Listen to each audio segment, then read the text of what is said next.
Welcome to the Wildcast podcast, coming to you from Wildcast Studios with your hosts Adam Lund and Jeremy Boucher. Oh, welcome into Wildcast Studios for another off-season episode of the Wildcast podcast, your unofficial voice for all things mounting Wildcast, presented by Appliance Solutions, the premier destination for appliance and storage solutions in Moncton. Right now, they got the KitchenAid savings event. Save $200 when you purchase any 2 qualifying KitchenAid freestanding appliances. $300 when you purchase any 3, or $400 when you purchase any 4. Made in store and online from now till May 29th. As always, fan listeners, I am your host in my Oilers gear, just like last week, because we're on to round 2, and I'm joined by your favorite co-hoster in his Blue Jays gear. Not sure how he feels about it, if he feels about it like everybody else, but Mr. Jeremy Boucher. What's up, brother? There's nothing that guy, I don't find him funny or entertaining at all. I think he's the funniest person on the internet right now. Oh. He's taking over the TikTok That is actually true, and I sketch. can't, Sorry I don't get him. What's that? Sorry for cussing. Yeah, I'm just like, I watch his videos, I'm like, I can't, how are you? It's been a couple weeks. It's been a couple weeks, yeah. Pretty a fortnight, if you will. I don't know if we're doing that again. No, we're not doing that again. That's old news now. Layla watched it and got about 3 minutes in. She texted me, "Are you dorks doing Taylor Swift songs?" And I was like, "Yes." Sure it was the clip that she watched. Okay. Yeah, she watched that, and you had said, "I hate it here," and then I said something else. She's like, "Are you dorks doing Taylor Swift lyrics?" And I was like, "Yes, we are." Yeah. No, if you didn't pick up on that 2 weeks ago, we did our best to incorporate every song title of Taylor Swift's the anthology / I feel like we got 27 of 31. We did pretty good. There was I know a couple songs that we missed out on, but I think it was at the end of the day pretty valiant effort. Yeah. But no, the past 2 weeks have been How's your stress level, bro? eventful. Yeah. Pretty eventful. Lots going on. Not going to divulge much into it right now, but could have some big moments, big time, big purchase upcoming in the next few weeks. So so don't want to say anything right now and give it away and jinx it, but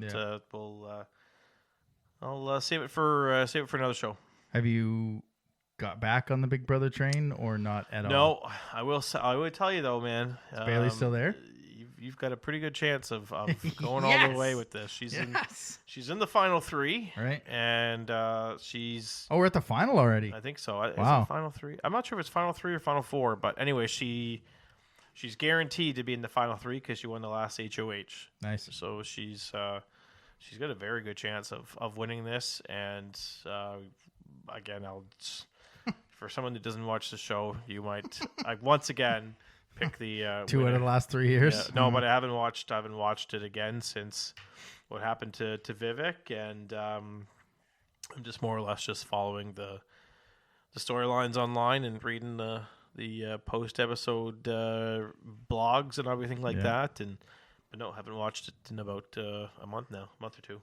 How does it feel like when you go from watching it every 3 times a week, twice a year, I believe, and then just not? Do you feel like you are missing out on something, or you just feel like your nights are freed up a little bit? Yeah, nights are freed. Just find something else to watch and start getting into on CBC every Sunday nights, Canada's Ultimate Challenge. Oh, you are watching that? Yeah. It turns Canada into basically a giant obstacle course, and it's pretty fun. I could not do that. I would vomit and probably go into cardiac arrest. Yeah. But it's good to see that there's at least 20 people in Canada that are in decent shape. Yeah, no, I've seen obviously the highlights during the hockey games at 2 a.m. because I'm dumb enough to be an Oilers fan out in Eastern Canada. But hey, I've learned a pregame nap, and I didn't once. Game, I guess it would have been game 5, the eliminator. Went golfing on Wednesday because Layla had some stuff to do. So it freed me up to go golfing after work. Got home. By the time I got home and had something and made some dinner and got into watching some shows, she's like, "Hey, do you want to watch Amazing Race?" And I'm like, "Yeah, no, I don't want to go to sleep for a game that's going to end at 2. Sure, absolutely. Let's do this." And stayed up till 2:30 in the morning when they eliminated them, and I realize now, nope, it is all pregame naps as we get into the second round against Vancouver. So, Next Level Chef. Mm-hmm. You're watching that now, eh? Yeah, final three. Next week's the finale. Yeah, I'm trying to find the names. I think it's Zach. So we got Gabby for sure. Zach got in there. Zach the hair. and I can't think of her name. No, and I'm on She's stupid curly Wikipedia, and it's not giving me anything. curly hair. No, it's next Thursday is the finale. Yeah. But no, I like that show. I'm glad you got me into that. So I appreciate you. Season 3. Well, I knew you weren't really happy with Big Brother Canada, so I was like, well, you know what? Let's find another shift. And Master Chef is coming back. Yes. The battle of the Boomers versus Gen Z versus Gen X versus everything. Everything's gonna be versus these days. Yeah, it's gonna be everything's gonna be versus. How are the Blue Jays doing? What's her name? I'm trying to find her name here. It's not Gabby. Yeah, Zach, Gabby, and oh my God, what's her name? Where is she? Why can't I find her?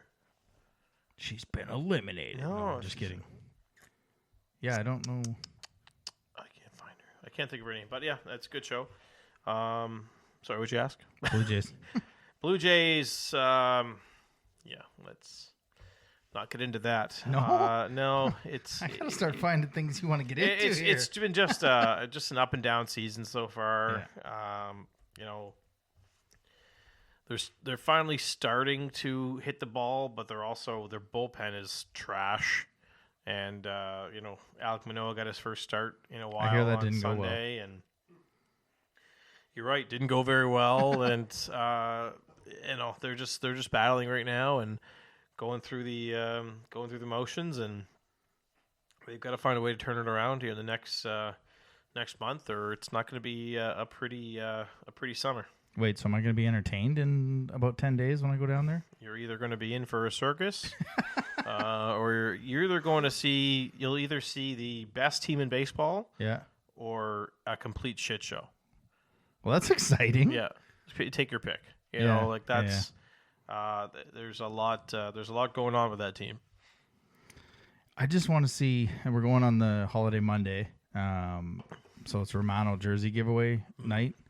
I just want to see his entrance, because the last time they played Washington won, so we didn't get to see it. Yeah. I just want to experience that entrance. Like, from seeing it online, I want to experience it. And I want to see them win. Like, if they don't win, I'm never going back. I mean, free jersey's a free jersey, and that's worth it for me. That's enough for me to go to a game if they're going to be giving away a free jersey. Yeah. What is that girl's name? It's really bugging me now. What the heck? Why can we not find it? I don't know. And now I have to find it, so I'm like, who cares? Annoying. Absolutely. Who cares?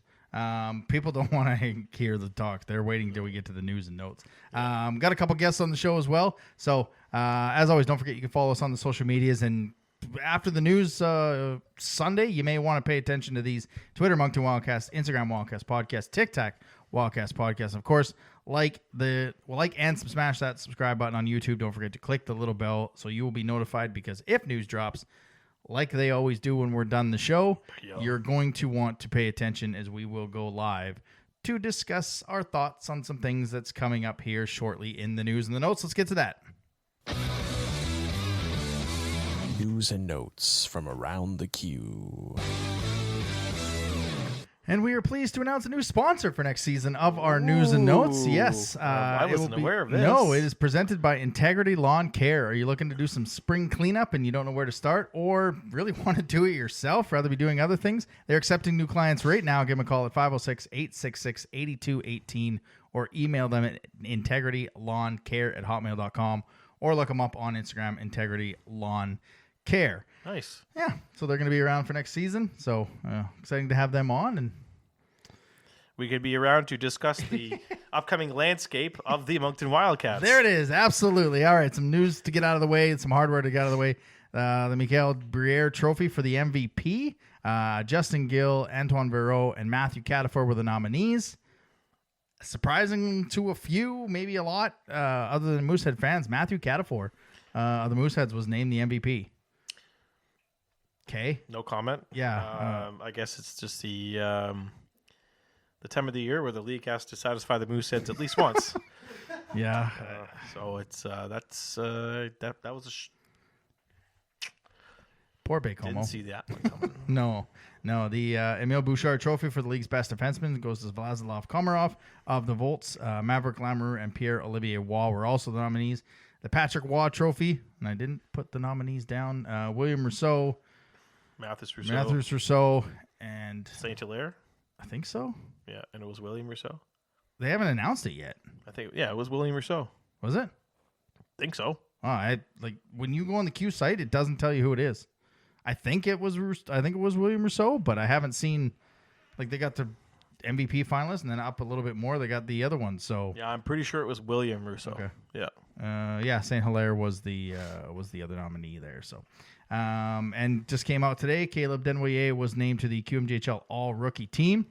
He was finally able to get on the ice in the U18s. Played top line. Yeah, but he had to wait for an injury to get there. Yeah. And then when he finally got on the ice, played top line minutes with McKinnon and Porter Marone, and they were pretty dynamic. I mean, McKinnon set the record.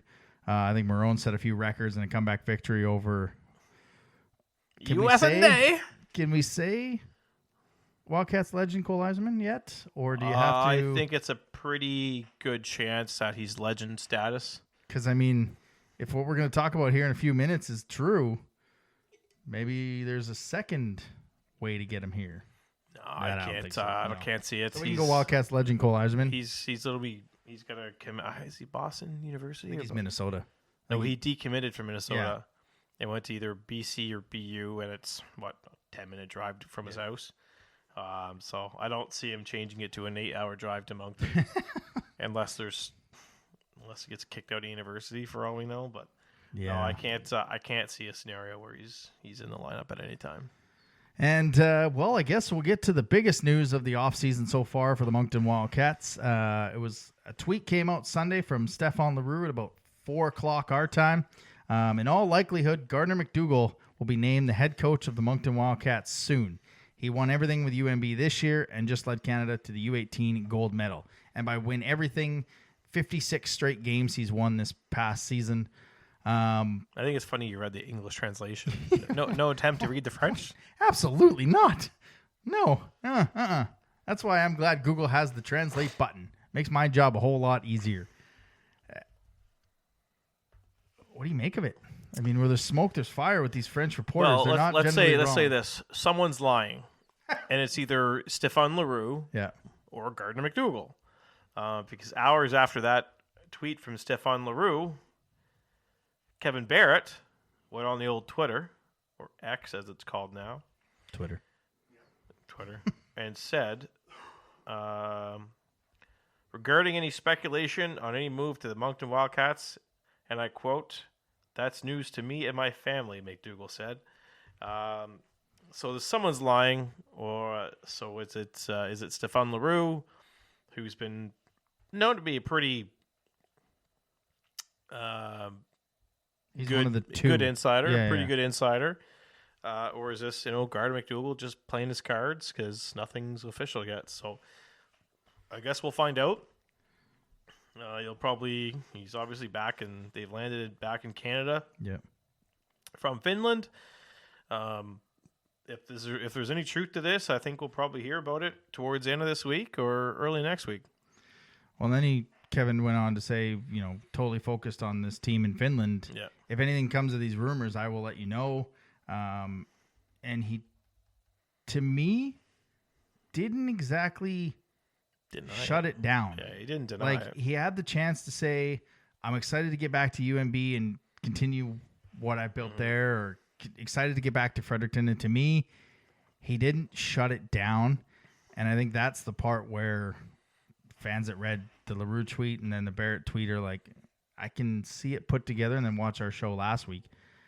I mean, it's either LaRue or it's Lelon Set, and those are the two that generally don't miss, and where there's smoke, there's fire. And, you know, we put the dates together and they kind of are seeming to come together. And again, I've been talking about this all day at work with a few people that are watching. I mean, there is not, I'm not going to get overly excited until the Wildcats come out with something.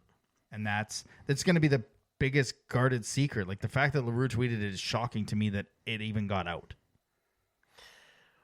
As much credit as we're giving here to Stefan LaRue for doing this dig, we have to mention Jeff Merrick of Sportsnet, who tweeted about that the Wildcats have reached out to Gardner McDougall about their vacant head coaching position. That he tweeted that on the 29th of April, so he had it, you know, a week ago. And then, of course, the tournament. There's the focus on the tournament, and then suddenly tournament's over, and hours after the gold medal win, here's, you know, LaRue bomb. So I don't know. I'm just we said it 2 weeks ago that the dates lined up with not just, you know, Richie's last day with the Wildcats, because I don't think excuse me. I don't know if he was still per se working for the Wildcats. He was likely just given 2 weeks, you know. And see you later kind of thing, and it starts at JDI. I don't know if he actually was working for the Wildcats or if he just had 2 weeks off for himself kind of thing. But I mean, we kind of saw that there was the dates had lined up and mentioned it. I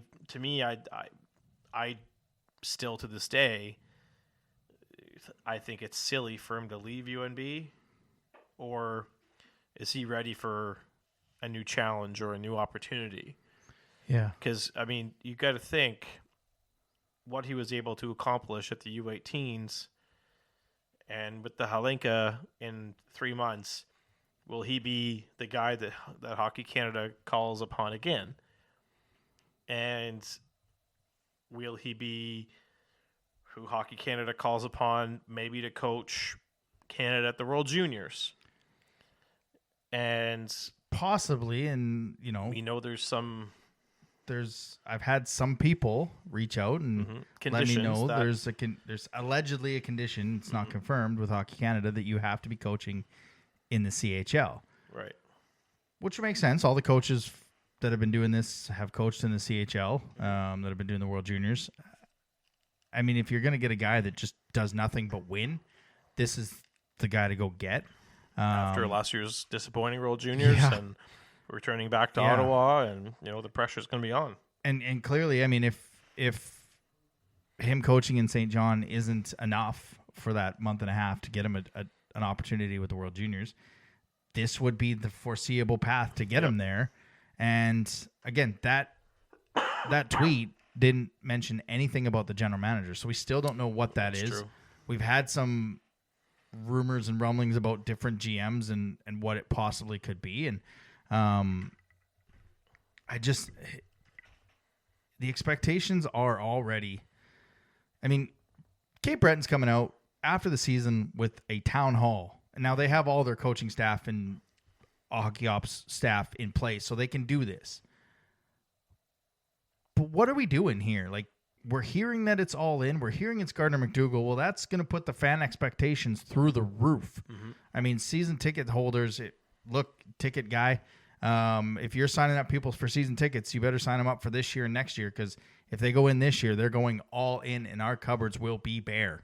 So you want to maybe get people on a 2-year window so you have some butts in the seats next week. But it just seems like there's the shred of secrecy is just so around this, and we're not going to hear anything until it actually comes out. But if Gardner is the guy, the best team in the CIS forever with the best players, the best team in St. John for a month and a half, the best players in Canada that continues to win, everyone is going to put the expectations through the roof, and I just worry it's going to be almost too much expectation on what. I mean, UMB I didn't know it when I said that St. John was going to lose in the Memorial Cup. But in watching them, I mean, watching that team and watching those shifts of those players, it's a hard out for 45 seconds and get off the ice. And I've heard that his practices, if they have an hour, they practice for 58 minutes, and it is hard practices. So I just worry about how that translates to a 68-game season. Do I think it will? Absolutely. But the fans' expectations is going to be so high. Anything less than a championship trophy over his head, does it actually hurt Gardner's legacy in terms of moving to the next step because he couldn't get it done in a full season of QMJHL? I wouldn't necessarily say it would affect his legacy. I mean, he's accomplished so much already in hockey that maybe he just wants to be a World Junior Gold medalist. Yeah. Right. And you know what happens with head coaches who win World Junior Gold medals? Yeah. They're probably in the NHL within a year. Yeah, absolutely. So if his ultimate goal, and surprisingly enough, considering what he's accomplished already at UNB, he's not already in the NHL. So maybe these NHL teams want to see more from him, and this is maybe why he's taking on other opportunities and so on. So look, if it's legit,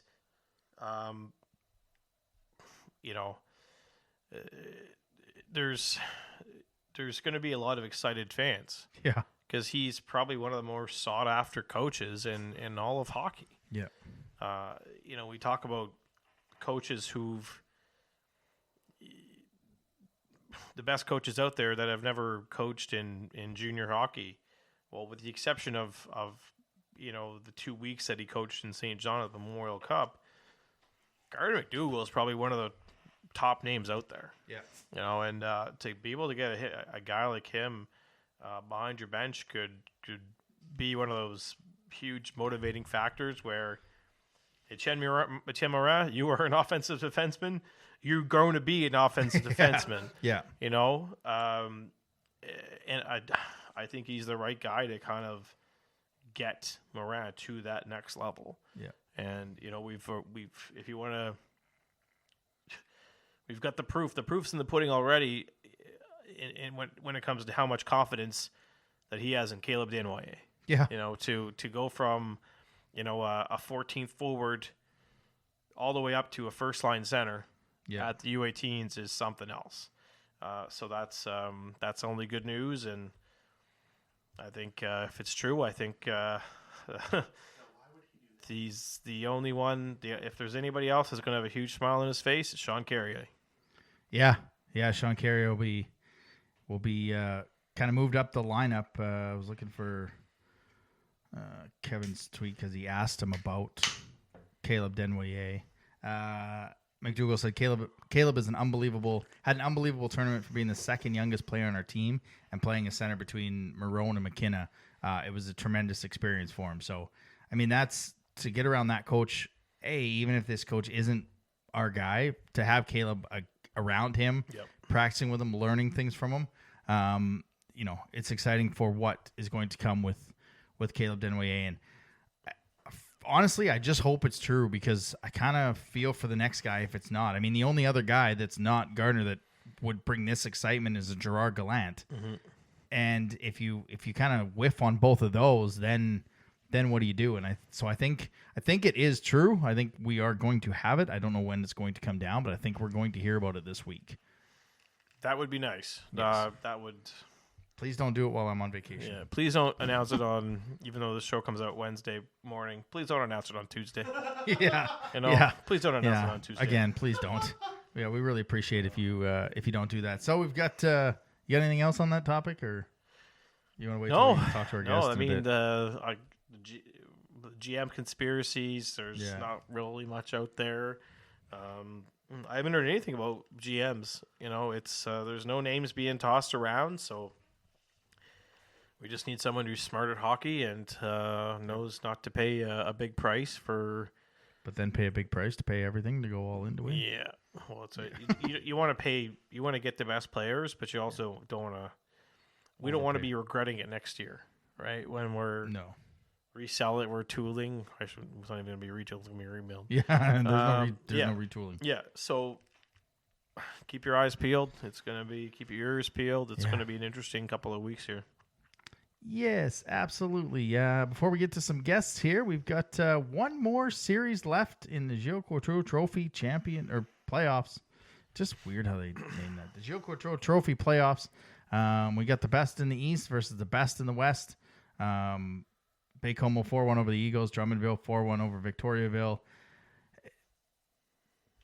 I mean, I don't know who to pick in this series between Baie-Comeau and Drummondville, and this was the series that I wanted. You pick a team, and I'll pick the other one. So I mean, we are tied in how this goes. I think this is just, for fans of the Q, this is just going to be fun. Mm-hmm. Both teams Drummondville's 12-2, Baie-Comeau's 12-1.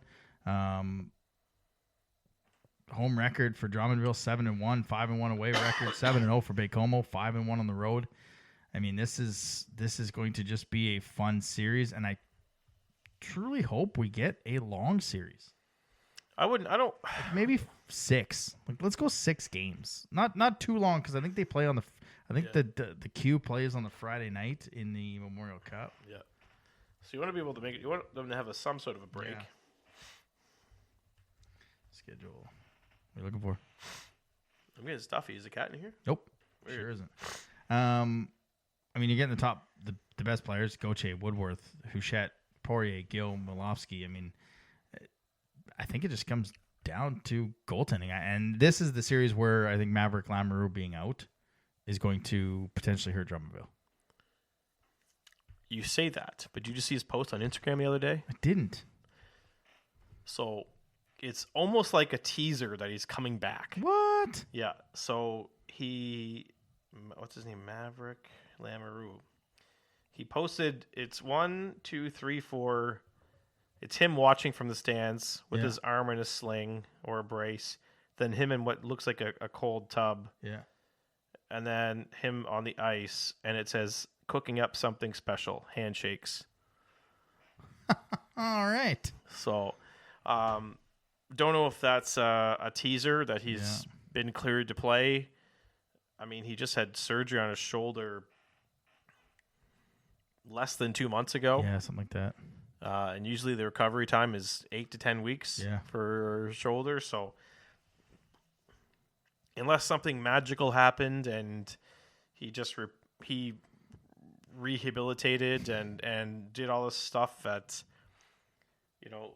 next level speed. Yeah. I don't know. There's nothing else that it could be other than a return. Coming back at some point in the series. So the series, if it goes 7, finishes up on the 21st, and the QMJHL plays its first game against the OHL representative. So either London or Oshawa or North Bay. They're going to game 7 on 25th on the Saturday. Okay, so London, North Bay, or Oshawa, North Bay is going to game 7. And so they'll play. London will probably win it because they've been resting for 4 days and they're just a wagon. So that's kind of where that leans. And then Saginaw opens the tournament against the WHL, and I'm not even sure who's in the WHL. So you go first, sir. What do you got? Well, I think I have to stick with Baie-Comeau on this one. They really, considering how on fire the Eagles were. Yeah. In round 1 and round 2, they were able to contain them and get them out in 5 games, or it could have easily been a sweep. I got to go with Baie-Comeau. I think they've just got everything clicking right now, and so I'll take Baie-Comeau in 6.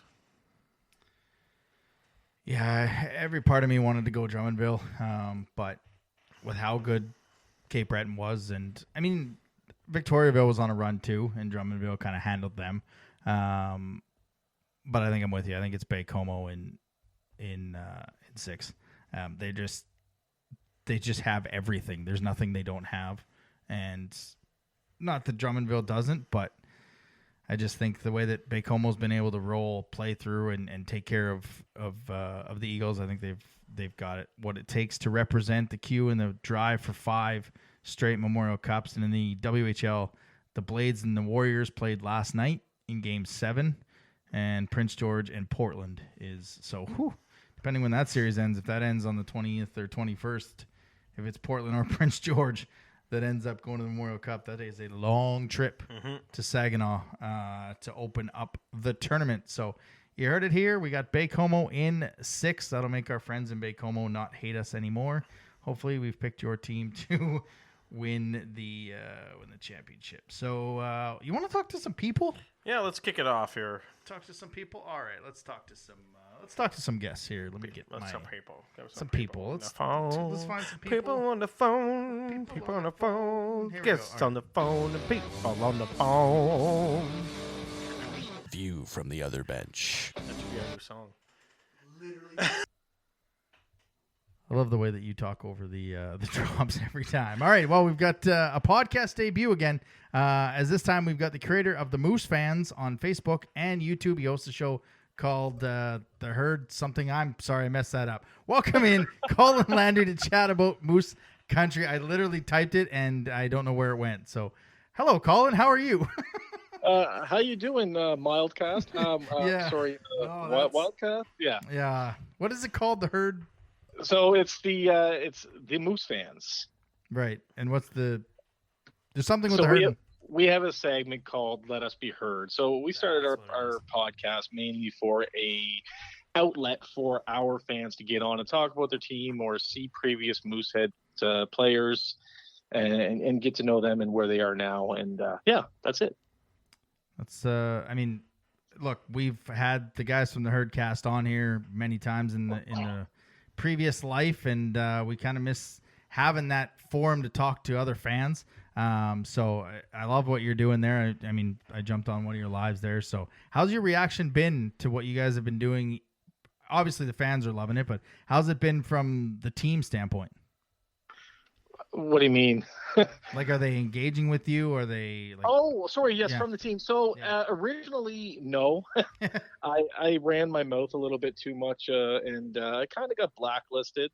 I've learned since that you kind of have to take the fan aspect out of your show a little bit when you're trying to do what we're doing. Of course, we're fans, all fans at heart, and we want to let everybody know our opinion. But we got to remember that this is a business, and these are kids, and you just got to handle it with kid gloves, and it's a lesson I've learned, and in doing so, I've gotten a hell of a lot of support from the organization, not just for the channel. There's stuff that you don't see that we do as well. So we'll hear somebody needs to get to the Mooseheads and they can't, so we'll organize a ride for them.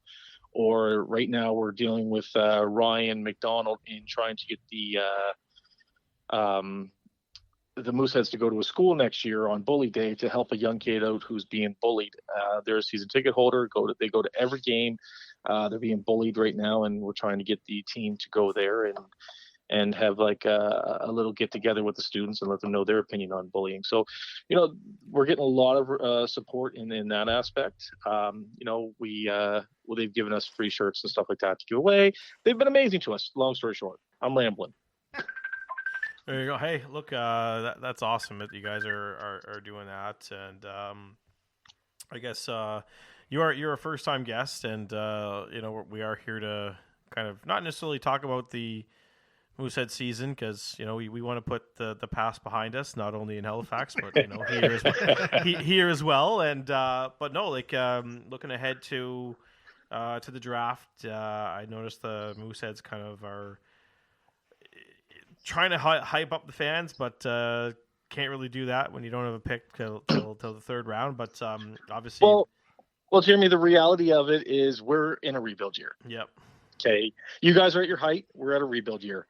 Now, you say we don't have any first round draft picks, but we both know that's going to change. Yeah, 100%. Yeah. You know what I mean? We're going to have draft picks. Come the draft. We know of some deals that behind the shadows that are going to happen for sure, that have been their future deals that were made last year and previous year. We know there's a couple of boys going to you guys. So we're going to get our draft picks back. Mm-hmm. It's just a matter of what we're going to do with it and what year we're building for, really. No, for sure. I was going to bring that up. We saw the we saw the tweet from Stefan Leroux of RDS basically saying that, Cataford was going to Rimouski at the draft. And, I mean, that's easily going to get you guys a first-round pick. I'm looking at the draft board right now, and Rimouski picks 11th, so I think. No, we're going to get more than that. Yeah. I'm just saying. I'm just saying. There's given the situation in Rimouski, I think they've done really well when it comes to stocking the cupboards for what's coming for next year. And do you like the idea of trading Cataford away at June, or would you be more on side of keep him until Christmas and try to win as many games as possible and get your pick out of that lottery spot for the 2025 draft? So that's an exceptional question, actually. Exceptional question. Of course, I want to get rid of him at the most opportune time. So whenever we can get the most for him is when we want him. And I hate talking about these kids like they're a commodity, but the problem is, the reality of it is it's a business and they are a commodity. I want to see him gone before the season even starts. I don't want to have a chance to get to love the kid again. Absence makes the heart grow fonder. Not in this case. The less I see him play, the more I'm okay with him gone.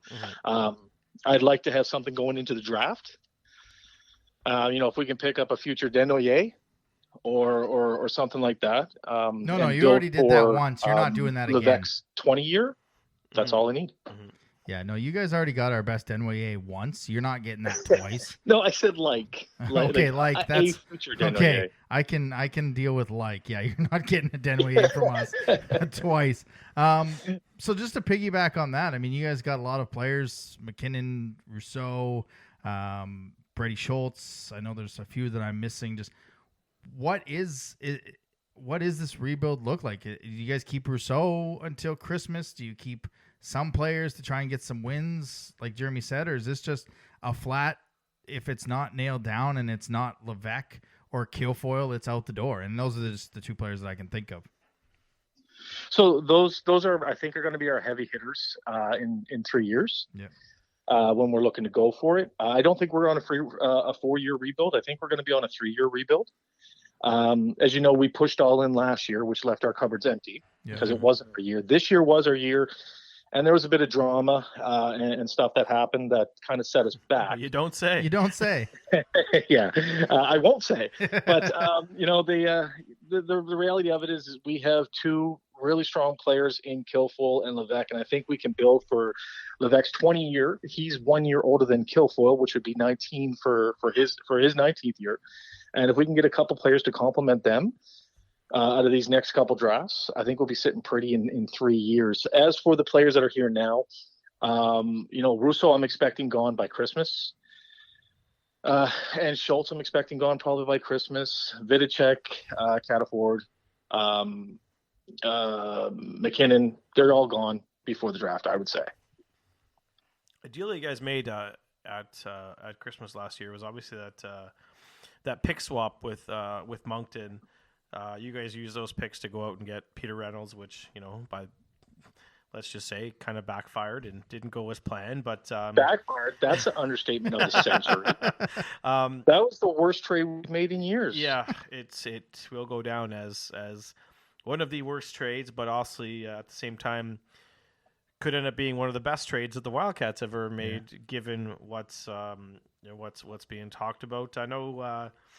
In a situation where we don't want to give away names or anything like that, but what do you? Well, he's a hometown boy. Yeah, we can say that. Yeah, no, we can easily see that. Yeah, Adam's a pretty good golfer. I think he probably hit his house from here.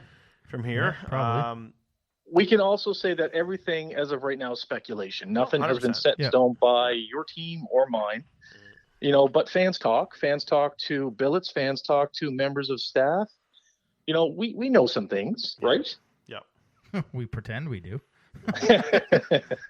But I think we're pretty confident on where that certain player is going to line up, and I think he's going to be with you next year, and I think you'll get him at the draft. Mm-hmm. No, that would make sense because, hey, it's pretty easy to make that deal. Yeah. Hey, go grab your stuff. We got a locker ready for you. Yeah. And it's just one of those things, you right? Want us to run to Halifax and pick your sticks up for you? Yeah, and that trade, it's that, if it's a one player trade, it easily gets done on the Thursday, and it's one of those things where, yes, usually each team has a player at the draft table, meeting their new draft picks. Well, you got to think he's probably one of them, and you're getting a 20-year-old as well. Yeah. Well, let's just let's not give away too much. Yeah, here. No. We released a player with a certain jersey number that we talked about early in the season. We have a graduating player that just graduated that just happens to wear the same number as this and particular for fans right now, they're running to the number websites few. going, wait a minute, who's Halifax? Who wore number 3 on the Mooseheads last season? And who wore DeBray's number? Let's. It's cool to talk about trades and everything that's going down, and I know that Cam Russell makes those deals, but we're going through it here where there's rumors of a coach, and we don't have a GM. You have a GM, and not a coach. So what are your rumors on the coach? I mean, I know Jeremy's throwing the name Brad Yetman around. There was another one that I can't for the life of me think of that we had maybe for you guys. What are you hearing? Darren Rumble. Yeah, Darren Rumble. So it's funny, we hear rumbles more on players than we do on the staff themselves. Mm-hmm. I've heard more rumblings on the Moncton side than the Halifax side, to be honest. Yeah. And if the rumors are true for you guys are going to be smoking next year, man.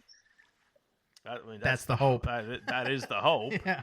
Right. Like, go down in history. Like, you guys are going to be incredible next year if the rumors are true. Mm-hmm. Ourselves, from what I understand, is I'm hearing Grimes, who is apparently coaching out in Ontario right now in the OHL. But he was the former coach for the Cape Breton Eagles in 2021, and he had to step down. That's correct, yeah.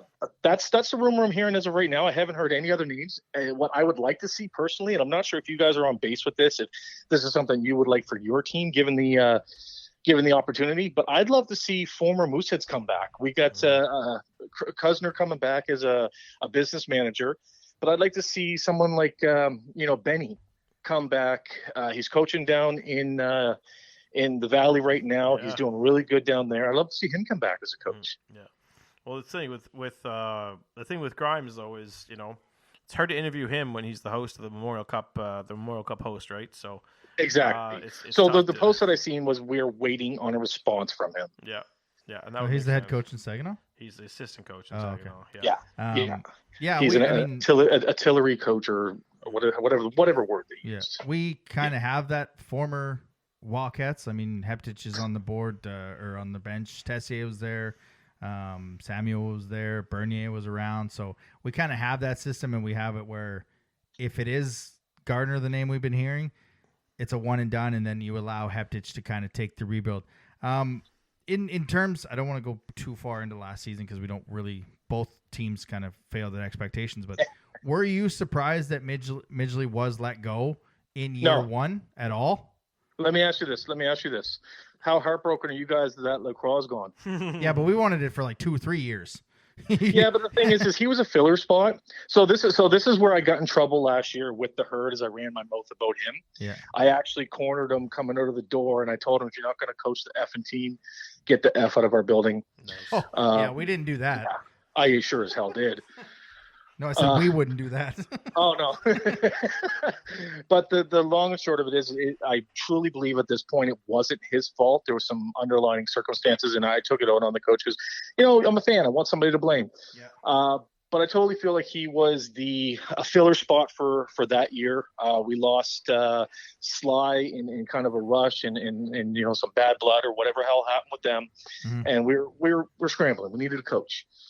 He was available. We took him on. I think that's it. And if I had to guess, I'd never seen his contract, but I would speculate that it was a 1-year contract. Oh, okay. Yep. Getting back to Jake Grimes, I'll tell you something, Colin. If he ends up in Halifax, he likes to kick over trash cans on Brunswick Street. So I'm okay with that. He's a perfect fit for the Mooseheads if he likes to do stuff like that. So if you want to know the story behind that one, just send me a message and I'll tell you. I will, because I was about to say I don't know what context you're using that in, but I got to tell you that one of the things I hated most about Midgley is there was no animation on the bench. Yeah. He was stonewalled. That's I want to the see him yelling at the ref. I qualities. want to see him getting on the boys, harder. I want to hear him. Our boys are out there on the ice doing their job. I want to see you doing your job. Mm-hmm. Yeah, no, that was kind of our thing with Dan. Is some coaches, like, it's okay to be even keel for most of the time, but when it warrants to be excited or elaborated or whatever word you want to use, that's the time to use it. But we don't want to take up too much of your time. We got to also get to another guest that's going to help us with this Gardner McDougall news. So for any of your Moosehead fans that are listening and any of our fans that want to tune into your shows every now and then, because rivalries are always good, except we don't really get on the same page every now and then in terms of the years. I guess where can people find your content as the weeks go on? Well, first of all, I do want to say that the Moncton fan base is the second best hockey fan base in Canada. I absolutely love going to your guys' barn. You guys are very welcoming and accommodating. I absolutely love you guys. But you guys can find us if you're interested in seeing former Mooseheads, game breakdowns, weekly reviews, such like that. You can find us at YouTube / the Halifax. Sorry. No, I'm messing up. YouTube.com / the Moose Fans. Yeah, that's it. That's where we are. We have Instagram, we have stuff like that, but we don't really use it. It's kind of like a secondary. Perfect, man. Well, hope to see you at the draft. I know I've been trying to help you get your media stuff for the draft, so I hope we'll see you on the floor. And if you're open to it, we may get you on the media roundtable in and around the draft. If you're up for it. Bud. Love to do it. Beauty. Perfect. Thanks, Colin. All right, thanks for having me on, guys. Take care. You too. All right, from one maritime debut to someone who's pretty much leading all the episodes that he's ever been on. Yeah. A lifer on the podcast. And I mean, with the Gardner rumors, I mean, there's no one better to talk to that covers UNB as well as the Sea Dogs. And he can give us a small idea what we're in for. Again, if it's true, from Station Nation, Mr. Jamie Tozer. Well, where there's smoke, there's generally fire. Is there a fire in Fredericton that you're hearing? Well, you guys probably have more information than me, but I mean, there's an awful lot of rumors that it's hard to believe there's not some truth to this. So, when the Gardner news came out that he was coming to St. John, I legitimately didn't believe it. I just laughed and said, yeah, we've been hearing these rumors for the last 15 years.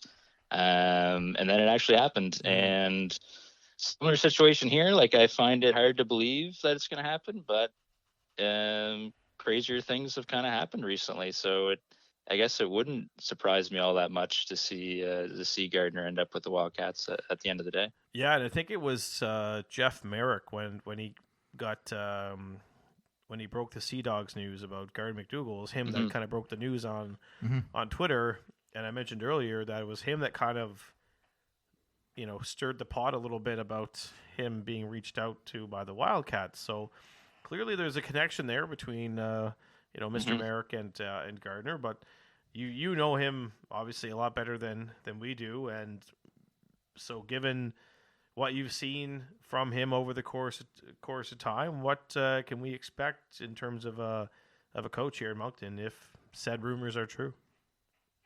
Yeah, he reminds me a little bit of Gerard Gallant, because the thing with Gerard Gallant was he's not, this revolutionary X's and O's outside the box game planning type of guy. He's more of the motivating coach that's going to get the absolute most out of every single player on his team. And I think when I look back at, I've been following UNB hockey since 2005, 2006, the year of the lockout.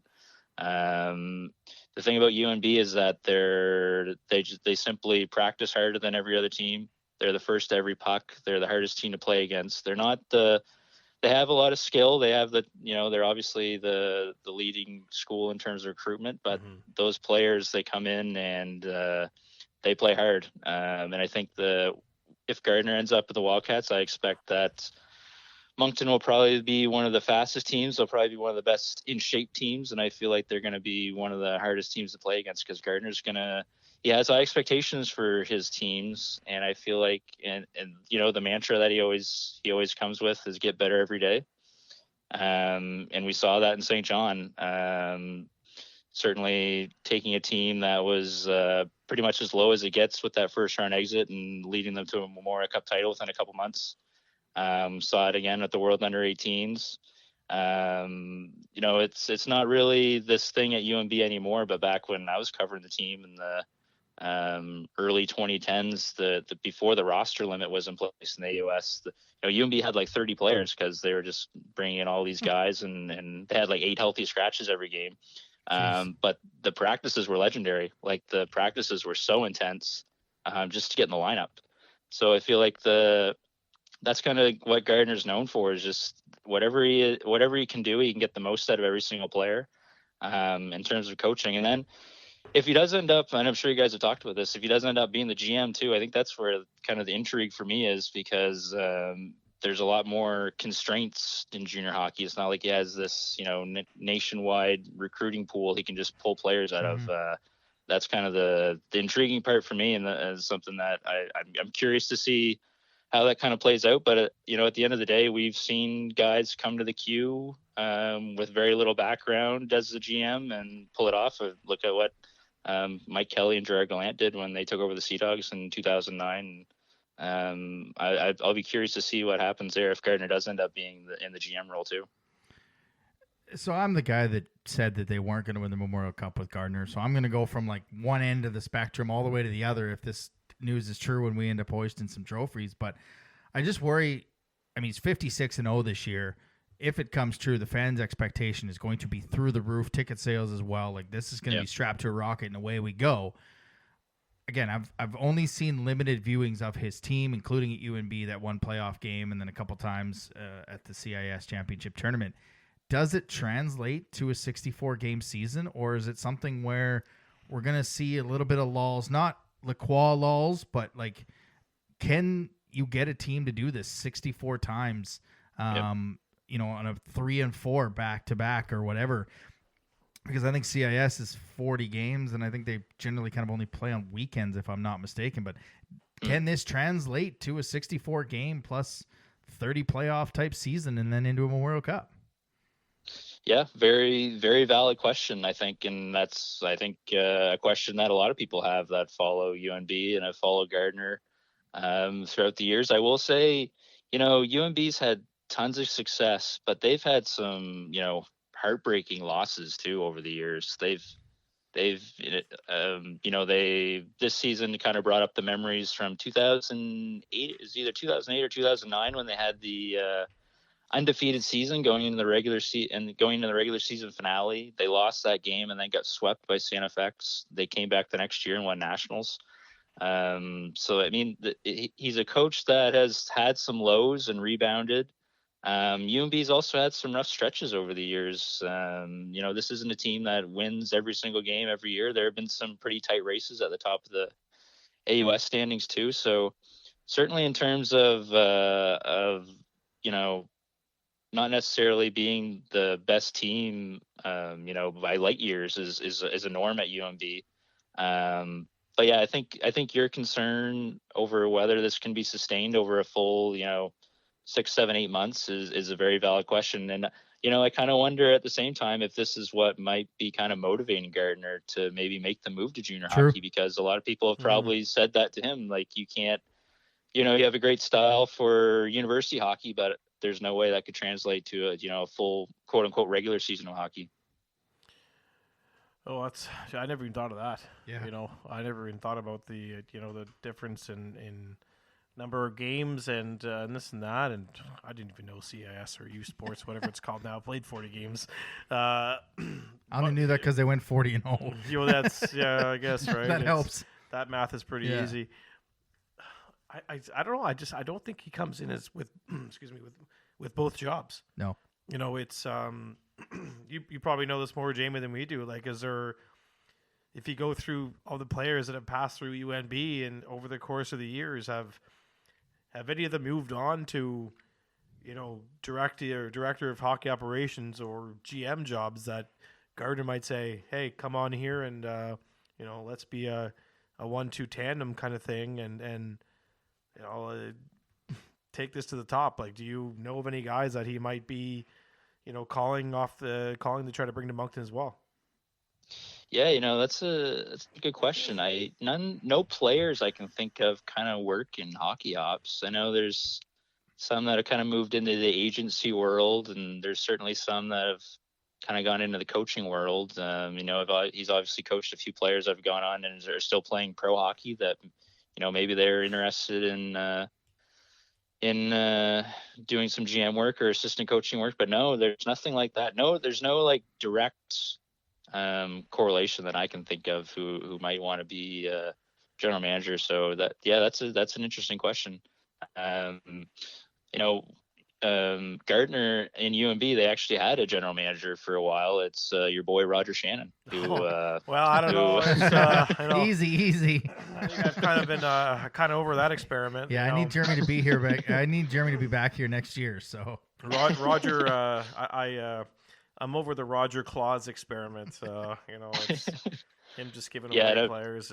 I'm not sure. I'm not sure if he really had the true GM role or not, but he was the acting GM with UMB. So there is that relationship. But no, there's no one that really comes off the top of my head. So that'll be an interesting one. I don't know if you guys talked about this already. What do you guys think? What do you like? Is there anyone who comes off the top of your head? Well, I mean, not really. It's that year, that 2006 year. I think it was 2006. I believe Ted Nolan was director of hockey operations. Yeah, but he was also head coach. But I think Danny Flynn ran more of the coaching, and he did more of the staffing. I think. Yeah, and it's interesting that maybe he comes on because health wise, I'm not sure if he's well. We know he's not going to be behind the bench, but for him to maybe be in the stands and be that GM, be that director of hockey ops, that could be another return that we see to Moncton, or we could swing for the fences and maybe go for a Gardner McDougall Gerard Gallant combo where Gerard Gallant's the GM for a year, but at the same time I think that's emptying the extra $250K that Mr. Irving pocketed there a couple weeks ago. So it's I think that name, he's going from Blue and White of St. John to Blue and White of Toronto. I think that's the name. I mean, Perube is the rumor in Toronto, and every NHL job that isn't Gerard Gallant, there's a possibility. And like I said a little bit earlier, if this is just smoke and there's no fire, I mean, the next name has to be massive because you can't swing and miss on Gardner again and then go with X who has like 2 years experience. Yep. I think it has to be a bigger name. Just one last one on UMB. I mean, if Gardner is coming, is he bringing some of his staff, would you say, or do they have? I mean, I doubt they've ever had a succession plan for Gardner McDougall leaving UMB because it didn't think to be possible. Would there be an assistant that steps up, or do you have any idea what they could do if this was a possibility? Yeah, that's a really good question too. And when Gardner took over the Sea Dogs, he did bring in some of his assistants to help him out with practice, and he had an assistant coach sitting up in the press box as a video coach too during the Memorial Cup games. So he certainly likes having his own people around. So I think there's it's probably a good bet that we could see one or both of his assistants come from UMB to Moncton if this does happen. That'll be interesting. And yeah, I mean, that's what's kind of the tough question for me and the UMB fans and followers and the alumni is it's tough to even think about Gardner leaving UMB. I think we all just kind of assumed that Gardner would be here for lifetime and he'd retire as coach of the UMB Reds and win a few more national titles and continue competing, and there'd kind of be this slow succession plan into the next quote unquote Gardner McDougall that and kind of the traditions and the culture will kind of carry on that way. And certainly if this abrupt ending, you're a little bit concerned about that and that kind of getting lost. So yeah, I mean, I honestly don't know what UMB would do in that position. And I will say the AUS, it's been a kind of an interesting few years where there have been some of the longtime coaches have departed. Brad Peddle left St. FX, Trevor Steinberg left St. Mary's. So we're seeing a bit of a changeover in the AOS ranks. So maybe this is just kind of a continuation of that. I guess he's. I mean, if you look at it, he's already got one of his old UMB guys Yeah. behind the Wildcats bench, and Josh Eptich, True. right? So, Yep. if let's, not to go a little too off topic, but do you think Rob Hennigar could be someone who could step up and take over behind the bench at UNB, considering he's already the assistant? Yeah, for sure. I definitely think it's a possibility. I think, I honestly don't know. I could see maybe even other UMB players, stepping up and behind the UMB bench, or maybe recent grads. It's a tough one.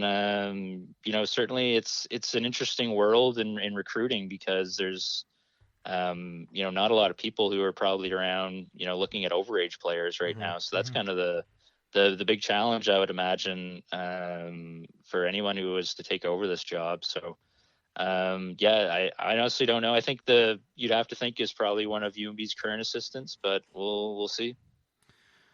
All right, we exhausted the Gardner maybe or may not come to Moncton, and again, I'm not going to believe it until the graphic comes out, and even then I'm still not going to believe it until I get the press release and Jeremy and I are standing there trying to think of questions to ask him, and even then I still might not believe that he's showing up. But let's talk about St. John. I mean, they scrapped their way to a series against Drummondville. That's what they were rewarded with. Where is this team in terms of, I mean, Cricker just went to the U18s and, worked with Gardner in winning gold. So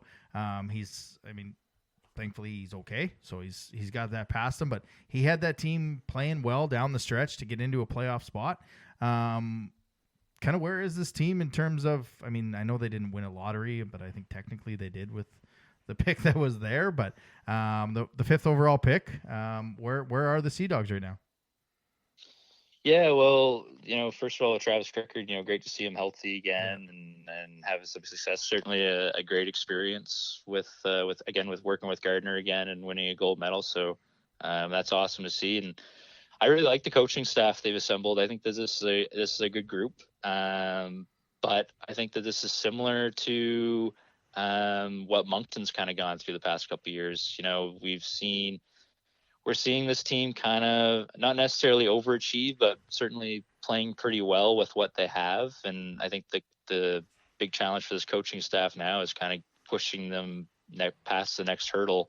So we'll kind of see what happens there. But I think there's lots of questions about the Sea Dogs heading into next season over whether they are even going to take a big step forward. I could honestly see this team having a pretty similar record, if not even a worse record than last year, to be honest. I would assume that they're probably going to have some young players in the lineup from this draft, maybe a few more from last year's draft as well.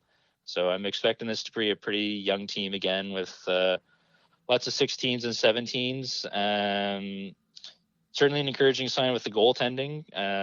Justin Robinson, I thought, played really well this season. That was obviously a big concern over the past couple rebuilds, and they spent a lot of assets on goaltending. So if he can be a solid number one, that's a big problem solved there.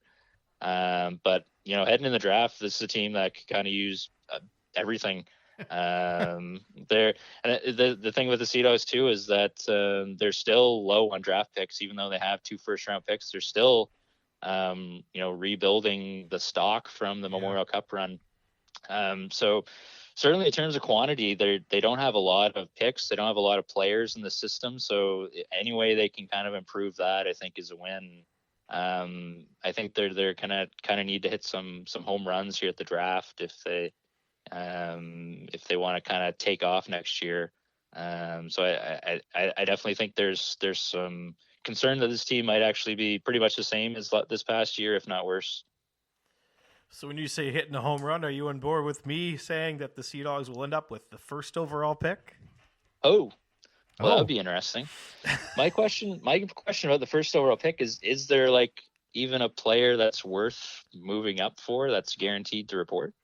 Well, look, there might be a guy that you guys might have had in St. John for a couple of years that Might just happen to have a younger brother that might be willing to play Oh. there, but you never know. I That'd be remember us being in Quebec City for the draft, and there was talk about how you guys were taking Josh Lawrence first overall, and Joshua wasn't reporting, and man, the conspiracies around that on draft. Here we go again. The night before the draft were pretty wild, but hey, look, if a team wants to be better than they were this year, it's the Cape Breton Eagles. Do they need a first overall pick? No. Probably not. That's why I'm saying I think maybe St. John goes with 5th overall and 8th overall. They also give Cape Breton back their 2025 first, and then they throw in a second round pick. They move all the way up to first, and the Sea Dogs go and take Tynan Lawrence. Doing Stella's job there, eh? Yeah, that's what I'm telling you. And then Cape Breton just moves down to 5th and 8th, And have more and they turn those 2 picks into Justin Poirier and who's the other one from Baie-Comeau? I don't know. One of the Boilard brothers. No, that's Raoul. I'm channeling my inner Drew Bear right here when I'm talking about this, right? No, We're gonna need Gardner at this point. there's 2 scenarios that I think are going to happen with that pick. Obviously 3. 1, Cape Breton keeps it. What I think there's no Massive need. mistake. They don't need a 16-year-old on the roster next year. They need superstar players. They need forwards who are or defensemen that are already known across the league. 2, Val-d'Or moves 3rd to 1st, so they have back-to-back 1 and 2. Or the Sea Dogs go 5-8 plus Cape Breton's first next year, so the Eagles get their pick back plus a second and move up to first. Did you get all that? Yeah, that makes perfect sense. There's no other Chicoutimi. There's no sense in Chicoutimi going to get first. They're going to be good enough. I don't see the Eagles keeping the pick, and those are the only 2 trades that I can realistically see happen.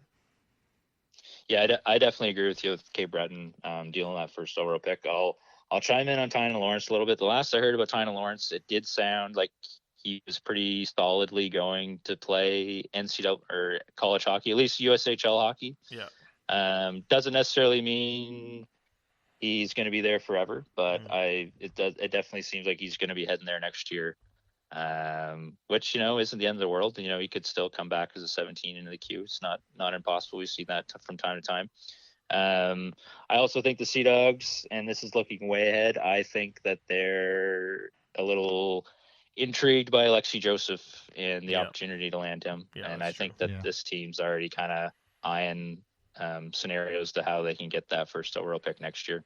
Well, you'll probably have to be going up against Halifax, who will likely have 2 lottery picks next year. So Yeah, but St. John just wins lottery picks generally. So well, it's Halifax. It's Halifax. The league has to give them one every year. Yeah, that's right? true. Last one on the Sea Dogs, 2 players, Matejko, Petal. Is either one of them moved at the draft, or either one of them moved at, or the other one moved at Christmas, or they keep them to try and get some W's and then move them at the Christmas to the highest bidder? Because those are probably the biggest 2 chips that you guys have to move, whether at the draft or the Christmas period. I don't know if you agree with that, or your assessment on those 2 players and when they could be dealt. Yeah, Petal, I don't know. I think the Sea Dogs like Petal. I think he's kind of that big body type that ideally has some offense. I think that's the type of player this team kind of wants moving forward. And I think that the team, they kind of envision having more of those players. So I don't know if they're going to deal him. I think he could contribute, and I don't know how much they'd be able to get out of return for him right now. Maybe if he, explodes in the first half and they can get a lot from at Christmas, maybe they look at dealing him. Matejko, I don't know when they'll deal him, but I would be shocked if he's here all year. I wouldn't be surprised at all if he's moved to the draft. And I would imagine the Sea Dogs are probably looking at the import draft where they have a pretty high pick. So I would assume Matejko is probably going to be one of the top imports. I thought he had an excellent year this year, really improved his game. Probably going to be a 3rd, 4th, 5th round pick in the NHL draft. I think he's going to be an excellent player and an impact player on any good team next year. So any team that kind of has a questionable import slot right now that's contending, I would imagine, is interested in Matejko. I think he's You talking to exactly us, what or a lot of contending teams would want. You talking to us? Yeah, it's Maybe. weird. It's Maybe I am. you're on the right show to talk about Yeah, about he that. fits. All right, man. Well, we don't take up any more of your time, and obviously, if the Gardner stuff comes down the pipe, we will probably have you on later again, and if not, we will see you in and around the draft. Am I correct? You are correct. Sounds good, guys. Thanks, Jamie. Thanks, guys. Kind of had to ask a few questions about the Sea Dogs. Couldn't Well, spend the yeah. whole time talking about Yeah. Gardner. You know, it may or may not happen, but I really hope he wrote down all that thing, or I hope the Sly or Stella's listening to your They pick. just- but you're bang on. I mean, it's They not just have like, a really good trading relationship. yeah, and it's not like the number one pick is a Denvoyer or That's it. Zach LeBrew or Yeah. an impact type forward that at 16 is going to make a big deal for Cape Breton. Yeah. They need the experience And more that's- than the rookies. And that's the thing, where if there's no clear-cut number one, maybe the pick doesn't have as much value, Yeah. right? So maybe they don't have to give 3 first-round picks. Maybe they give 2 and a second. You know, there's when there's a player who's, you know, kind of above the class where that could be first overall, it's Mhm. there's more sense to maybe make the deal Yeah. or lowers the value. There's Cape Breton keeping the pick would be senseless. Yeah. You know, they don't need a 16-year-old in their lineup next year. No. They're going to be all in, along with Moncton, along with Rimouski, and potentially Chicoutimi. That's what's going to suck about next year. Yeah. Because the way that the playoffs work, at least 2 of those teams Yeah. are gone at the end of the second round. Yep. And that's what's concerning me about an all-in. Because in an ideal world, you'd like to get to the finals against Rimouski. So you're guaranteed to get into the Guaranteed. finals. Yeah. You're guaranteed to go to the Memorial Cup. Yeah. But yeah, I mean, it's going to be a very stressful, long season. And you know, we're, like I've said a couple times, we're competing with, and this was before Cape Breton kind of went on their run, we were going to be competing with Rimouski for trades. And Stefan Leroux come out and said Matthew Cataford is headed to Rimouski. Well, that's one of the players that was rumored early on that was coming here. There's a couple that we could get, but if like I said to Jamie, I don't know if it's going to be, I won't believe it till I see the graphic and I see the press release and you and I are standing there trying to figure out a question to ask Gardner or potentially interviewing him after, like we have done with other interviews. I still probably won't believe it, but we're going to go so all in. Like this draft, we're going to have nothing until Saturday at like 4:00, it seems, because we're just going to be getting picks and players. It's funny because the Wildcats, along with Bathurst, have the most picks in the draft. We have 16, and Bathurst have 16. How many of those 16 do we actually pick? 5. We got a second, 2/3, a fourth, or second, 2/3, 2 fourths, 2 6s, 2 7s, 8, 9, 10, 10, 11, 12, 13, 14. So, and a third and a fourth next year, and 2 firsts in 2026 and 2 seconds in 2026 that we have now, but Yeah. they will go back for players And that will impact. The talk after the Q Cup was, and Mr. Irving was there. You know what? We don't want to say what was disclosed, but it sounds like the scouting staff are basically looking at who could be available in the 5th or 6th round that'll make an impact in the league In 2 years. in 2 years. Yeah. And that's their Yeah. that's their direction from the top of the chain. Find us players who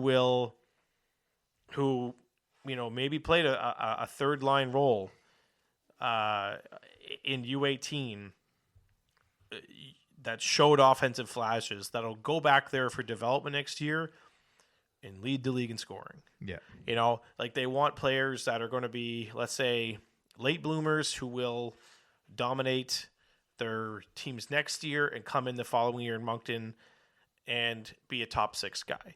You know, they're looking for those, you know, those diamonds in the rough. Yeah. Right. That will make it. That'll be impactful players in the league that weren't picked until the later rounds. I.e., I know it's different. Connor Garland. Yeah. 6th round pick, but whatever. He was American. But if you can find a Connor Garland in this draft in the 6th round, that's huge. Yeah. Right? And So I think that's kind of the mindset from the top to the coaching staff is get these, you know, identify players who are going to be impacts. Doesn't matter what round they play in, what round we pick them. Just we want them to put up big numbers in the league. And I mean, that was Richie's staple. He was able to, yes, he had some hits and misses in the first 3 rounds. Yep. But him and Alex and that scouting staff were able to find guys in the 7th, the 10th, the 12th, goaltender in the 14th round. Like they were able to hit on those depth guys down in the draft. But again, hopefully we have an announcement this week. And then once we get the announcement, and you can cut this into a short, Kyle, ticket sales, season ticket sales. Get season ticket sales stuff out now. Hashtag it's a new era because it effing is. Maybe don't put Sorry the for F in cussing. there. Yeah, that. But like as soon as you drop the coaching staff, you need to see season ticket stuff out because this you have to get. The fans are going to be excited for Gardner. You got to take advantage of that. You have to start ticket sales now. Don't wait till August when everyone kind of forgets. You got the draft coming up in a month. Start the process now. Get your season ticket sales. Get your season ticket ideas. I've got lots of them. Call me. But yeah, that's kind of it. It's until we know, we don't know, I guess. Yeah, it's been a fun few days of rumors. So it'll be interesting. It'll be an interesting 2 weeks. But yeah, that's kind of it for us. One other thing before we get back here, it's Mother's Day. Oh, so please don't forget about your mother. Mother's Day. It's Mother's Day. Do you love your mom? Mutter. I love Mutter. Do you want to give her a nice relaxing? I mean, I love my mom, but I can't give her this contest. Mutter. Do you want to give her a relaxing day? Well, our sponsor, Rosemary Lynn, has a Mother's Day giveaway alert. Tell them why your mom is the best in the comments. So go to their Facebook. And the draw will be Friday, May 10th. You will receive a chance to win a manicure, pedicure, and facial for your mother. On them, free, no charge. So go to their Facebook, Rosemary Lynn Massage and Spa. Tell them why your mom is the best, and you have a chance to win that. Again, we're going to be back in a couple weeks. I will be in Toronto for some stuff, including a nice Blue Jays game. So Bring will home our new GM. yeah, there will be an episode on the 22nd. Again, thanks to Colin Landry of the Moose fans. Thanks to Jamie Tozer of Station Nation for joining us. And you know what, Jeremy? Thanks again to you for coming over again. I love that. There it is. That was unexpected. Yeah, it was unexpected. But you're welcome. I'm always happy to be here. All right. See you guys in a couple weeks. Thanks for listening to another episode of the Wildcast podcast. Follow us on social media at Moncton Wildcast.